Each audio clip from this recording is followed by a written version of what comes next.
Static GK की इस series में हम नेक्स्ट बात करेंगे 1950 से लेकर 2024 तक के हमारे भारत में जितने भी राष्ट्रपति हुए उनके बारे में। एग्जाम वाइज जितने भी स्टैटिक जीके के लिए इम्पोर्टेंट जितनी भी फैक्ट होते हैं, वन लाइन फैक्चुअल क्वेश्चन जो आते हैं, उसी की चर्चा हम करेंगे। तो बिना टाइम वेस्ट किए हम स्टार्ट करते हैं फर्स्ट से।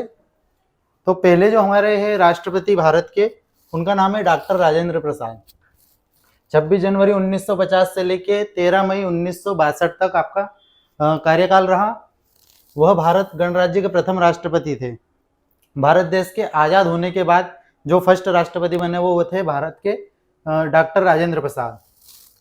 देश आज़ाद होने के पहले उन्होंने 1917 में हुए चंपारण सत्याग्रह, 1918 का जो रोल एक्ट आया था उसके विरोध में जो गांधी जी ने प्रदर्शन किया था, उसमें भी उन्होंने उनका साथ दिया था। 1919 के जलियांवाला बाग हत्याकांड के जो 1919 में जलियांवाला बाग हत्याकांड हुआ था, उसके विरोध में जो देश भर में प्रदर्शन हुए थे उसमें भी वह शामिल थे। इसके अलावा गांधी जी के असहयोग आंदोलन तथा बिहार में असहयोग आंदोलन का आह्वान किया। जो देश भर में असहयोग आंदोलन चल रहा था उसमें बिहार से जो प्रतिनिधित्व किया था असहयोग आंदोलन का, तो वो थे डॉक्टर राजेंद्र प्रसाद। 1934 में भारतीय राष्ट्रीय कांग्रेस के बॉम्बे अधिवेशन की अध्यक्षता भी डॉक्टर राजेंद्र प्रसाद ने करी थी। इसके बाद 1939 अप्रैल 1939 में सुभाष चंद्र बोस, जब त्रिपुरी संकट आया था, उसमें सुभाष चंद्र बोस ने इस्तीफा दिया था भारतीय राष्ट्रीय कांग्रेस से अध्यक्ष पद से इस्तीफा दिया था। तो उसके बाद जब जो अध्यक्ष बनाए गए थे वो थे डॉक्टर राजेंद्र प्रसाद। इसके अलावा 1946 जुलाई में भारत के संविधान बनाने में जो संविधान सभा का गठन हुआ था, उसके भी जो पहले अध्यक्ष चुने गए थे, स्थायी अध्यक्ष, वो थे डॉक्टर राजेंद्र प्रसाद। इनके पहले डॉक्टर सच्चिदानंद सिन्हा अस्थायी अध्यक्ष चुने गए थे।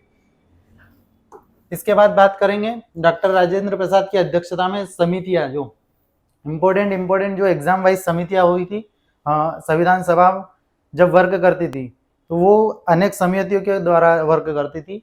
उसमें जो डॉक्टर राजेंद्र प्रसाद की अध्यक्षता में जो समिति बनी थी उसका नाम था, एक तो राष्ट्रीय ध्वज पर तदर्थ प्रक्रिया समिति, वित्त और कर्मचारी समिति और संचालन समिति। इन सब में जो संचालन समिति है, इसकी अध्यक्षता जो डॉक्टर राजेंद्र प्रसाद ने करी थी, ये सबसे ज्यादा इंपॉर्टेंट है हमारी एग्जाम वाइज, तो इसको हम ध्यान रखेंगे। एकमात्र व्यक्ति जो 2 कार्यकाल तक पद पर रहे, तो राष्ट्रपति के में एकमात्र व्यक्ति डॉक्टर राजेंद्र प्रसाद थे, जिनका सबसे लंबा कार्यकाल भी था। और इसके अलावा 2 पद पे मतलब समथिंग 12 साल तक ये राष्ट्रपति पद पे रहे। नेक्स्ट बात है संविधान सभा के अध्यक्ष भी रहे, जो हमने अभी देखा था। इंपॉर्टेंट बात यह है कि 1962 में भारत का जो सर्वोच्च सम्मान है वो है भारत रत्न, तो इन्हें भारत रत्न से सम्मानित किया गया। इसके बाद हम इंपॉर्टेंट बात करेंगे उनके द्वारा लिखी गई बुक्स में। तो चंपारण में सत्याग्रह नाम की एक बुक लिखी है, इंडिया डिवाइडेड उनकी आत्मकथा, मतलब उन्हीं की आत्मकथा जो लिखी उन्होंने, महात्मा गांधी और बिहार और कुछ यादें बापू के कदमों में। इन सब में जो सबसे इम्पोर्टेंट है वो है इंडिया डिवाइडेड, तो जो मैं स्टार बना के रखा हूँ वो जो सबसे इम्पोर्टेंट है। तो इंडिया डिवाइडेड जो बुक है वो है डॉक्टर राजेंद्र प्रसाद की। डॉक्टर राजेंद्र प्रसाद के बाद जो राष्ट्रपति बने थे भारत के, वो थे 13 मई 1962 से डॉक्टर सर्वपल्ली राधाकृष्णन, जो 1967 तक रहे, भारत के दूसरे राष्ट्रपति थे। इन्हीं के जो जन्म दिवस पर 5 सितंबर को शिक्षक दिवस के रूप में मनाते हैं हम इनके जन्मदिन को। इनके बाद 1954 में इन्हें भारत रत्न सम्मानित किया गया था। तो इसमें यदि हम देखेंगे तो 1962 में ये राष्ट्रपति बने, लेकिन इनको भारत रत्न इससे के पहले ही मिल चुका था 1954 में। इनके अलावा 1963 में इनको British royal order of merit की मानद सदस्यता मिली थी। जो ब्रिटेन का सर्वोच्च सम्मान में से एक सम्मान रहता है British royal order of merit, उनसे भी इन्हें सम्मानित किया गया था। इसके बाद जो जिनका नाम आता है वो है डॉक्टर जाकिर हुसैन। 2 साल का कार्यकाल रहा इनका, भारत के तीसरे राष्ट्रपति थे। इसके 1962 में जब 1962 में ये उपराष्ट्रपति के पद पे थे। ये भारत के पहले मुस्लिम राष्ट्रपति थे। इसके अलावा जब इनकी मृत्यु हुई ये पद पर रहने वाले पहले राष्ट्रपति थे जिनकी पद पर मृत्यु हुई। जब मृत्यु हो गई तो उसके बाद जब राष्ट्रपति का पद खाली था तो उसमें कार्यवाहक राष्ट्रपति मोहम्मद हिदायतुल्लाह को बनाया गया था। ये जब बिहार के राज्यपाल भी रह चुके, क्योंकि इनका संबंध जो था डॉक्टर जाकिर हुसैन जी का, उनका संबंध था बिहार से, तो बिहार के राज्यपाल भी रह चुके ये, मतलब एक रिलेशन बैठता है कि बिहार से भी ये संबंधित थे। 1956-58 के दौरान उन्हें संयुक्त राष्ट्र शैक्षिक वैज्ञानिक मतलब यूनेस्को की जब हम बात करते तो यूनेस्को के कार्यकारी बोर्ड में इनको सदस्यता मिली थी। तो यदि आपसे क्वेश्चन पूछा जाए कि भारत के ऐसे कौन से राष्ट्रपति है जिनको यूनेस्को की कार्यकारी बोर्ड में काम करने का मौका मिला, तो वो थे डॉक्टर जाकिर हुसैन जी। इनके बाद जब मोहम्मद हिदायतुल्लाह कार्यवाहक राष्ट्रपति बने, उसके बाद वराहगिरी वेंकट गिरी, इनको हम जो नॉर्मली जानते हैं वीवी गिरी के नाम से, ये भारत के राष्ट्रपति बने। मृत्यु के कारण वह कार्यवाहक राष्ट्रपति थे। राष्ट्रपति बनने वाले एकमात्र स्वतंत्र उम्मीदवार थे। स्वतंत्र उम्मीदवार मतलब कि किसी भी पार्टी से नहीं होना, तो स्वतंत्र उम्मीदवार रहे ये। भारत रत्न से भी इनको सम्मानित किया गया, तो 1975 में इन्हें भारत रत्न सम्मानित किया गया। मद्रास लोकसभा क्षेत्र से थे ये। निर्वाचन में पहली बार लोकसभा के लिए चुने गए और केंद्रीय श्रम मंत्री। तो यदि हम ऐसी बात करें कि भारत में ऐसे बहुत से राष्ट्रपति हुए जो मंत्री के पद पे भी रहे, राज्यपाल के पद पे भी रहे, तो इनमें से जो वीवी गिरी थे वो केंद्रीय श्रम मंत्री के पद पे भी रह चुके हैं सेंट्रल गवर्नमेंट में। 1957 से वर्ष 1967 तक के बीच उन्होंने उत्तर प्रदेश, केरल और कर्नाटक, यूपी, केरल और कर्नाटक के राज्यपाल के रूप में भी इन्होंने काम किया। पहले उपराष्ट्रपति थे जिन्होंने अपना कार्यकाल पूरा नहीं किया। क्यों? क्योंकि उपराष्ट्रपति थे, उसी टाइम पे इनकी डॉक्टर जाकिर हुसैन जी की मृत्यु हो गई, तो उसके बाद इनको उपराष्ट्रपति से राष्ट्रपति बना दिया गया। 1975 में हमने बात करी कि इन्हें भारत रत्न सम्मानित किया गया था। इनके बाद जो वीवी गिरी जी के बाद था, उनका नाम था राष्ट्रपति बनने वाले फखरुद्दीन अली अहमद। इनका जो कार्यकाल था 1974 से 1977। इनकी भी मृत्यु जो हुई थी वो राष्ट्रपति पद पर रहते हुए हुई थी। तो राष्ट्रपति पद पर रहते हुए जिनकी मृत्यु हुई वो सेकेंड व्यक्ति थे डॉक्टर फखरुद्दीन अली अहमद, फर्स्ट थे डॉक्टर जाकिर हुसैन। इन्होंने 3 साल का कार्यकाल किया, मतलब 3 साल तक ये राष्ट्रपति रहे। इसके बाद फखरुद्दीन अली अहमद के बाद जो कार्यवाहक राष्ट्रपति बनाया गया उनका नाम था बसप्पा दानप्पा जट्टी, जिन्हें हम शॉर्ट में बोलते हैं बीडी जत्ती। बीडी जत्ती ये मैसूर के मुख्यमंत्री थे। मैसूर के मुख्यमंत्री बनने के बाद ये फखरुद्दीन अली अहमद की मृत्यु के बाद ये राष्ट्रपति चुने गए। इनके बाद बीडी जत्ती के बाद नीलम संजीवा रेड्डी। नीलम संजीवा रेड्डी के बारे में याद रखेंगे तो सबसे पहले व्यक्ति थे जिन्हें निर्विरोध चुना गया, मतलब इनके अगेंस्ट कोई भी नहीं था, तो इन्हें निर्विरोध चुना गया था। लोकसभा अध्यक्ष के पद पर भी काम कर चुके हैं, लोकसभा अध्यक्ष पद पर। उसके बाद राष्ट्रपति बने। राष्ट्रपति के बाद के पहले नवगठित आंध्र प्रदेश जो था उसके मुख्यमंत्री भी रह चुके हैं। तो और देश के सबसे कम आयु के मुख्य राष्ट्रपति। तो कितने पॉइंट हमको याद रखना है कि देश के सबसे कम उम्र के राष्ट्रपति कौन थे, तो वो थे नीलम संजीवा रेड्डी। आंध्र प्रदेश के ऐसे मुख्यमंत्री जो राष्ट्रपति पद पर रहे तो उनका नाम था नीलम संजीवा रेड्डी। लोकसभा अध्यक्ष के पर रहने वाले ऐसे व्यक्ति जो राष्ट्रपति बने तो उनका नाम भी था नीलम संजीवा रेड्डी। और निर्विरोध चुने जाने वाले व्यक्ति कौन थे जो राष्ट्रपति बने, तो उनका नाम भी था नीलम संजीवा रेड्डी। तो इम्पोर्टेंट हमने 4 फैक्ट जान लिए इनके बारे में। इसके बाद है ज्ञानी जैल सिंह जी।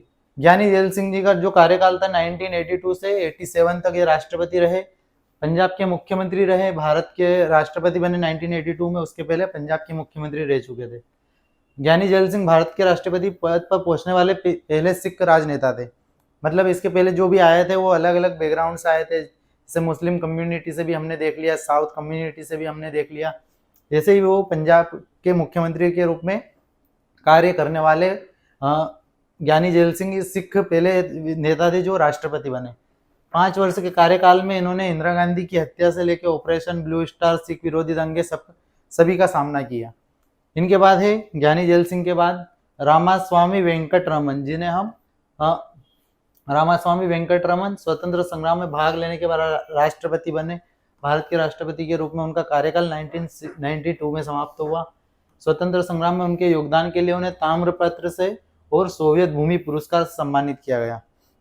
ये जो व्यक्ति थे, इनको जो ताम्रपत्र एक सम्मान होता था उनसे सम्मानित किया गया था। भारत रत्न अलग है, भारत रत्न से इन्हें सम्मानित नहीं किया गया, ताम्रपत्र से। इसके अलावा सोवियत भूमि पुरस्कार से भी इन्हें सम्मानित किया गया था। सोवियत भूमि पुरस्कार मतलब कि रशिया का एक अवार्ड था, उससे सम्मानित किया गया था। नेक्स्ट है इनके बाद कोचेरिल रमन नारायणन। इनका जो ओरिजिनल हम जैसे आम बोलचाल की भाषा में इन्हें हम जानते हैं आर के नारायण, सॉरी